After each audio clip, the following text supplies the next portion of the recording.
I just got back from such a fun trip to the zoo. I got to see some of my favorite animals like the elephant, the bear, the giraffe, and the penguins. You know, being at the zoo and seeing all my favorite animals surviving in one place made me wonder, how can all of these animals live in the same zoo when they need different environments in order to survive? Turn and talk to your partner about this question.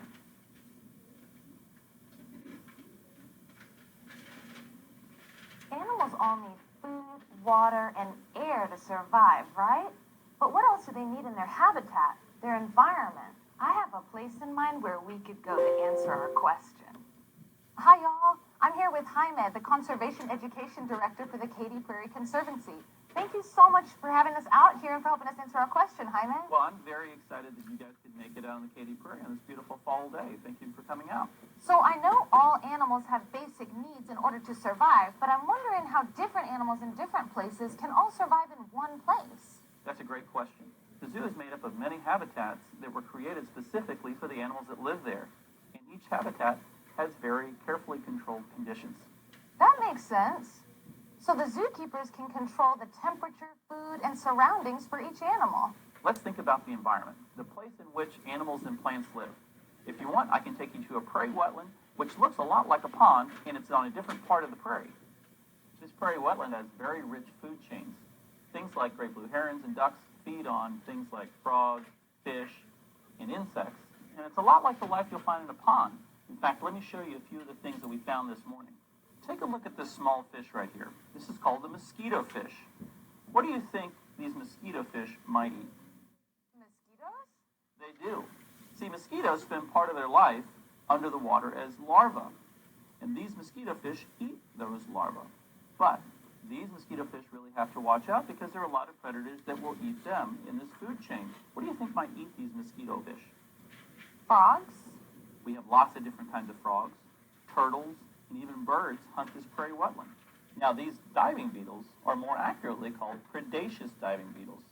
What do you think predaceous means? Predaceous, like predator? Exactly. These little beetles are predators of small animals of this prairie wetland.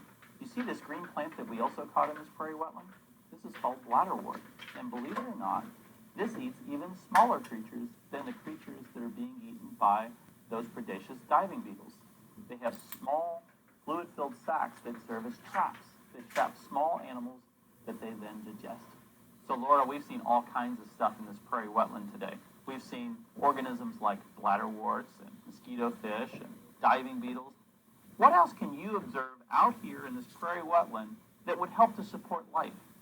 How about air? The plants and animals need air to survive here as well.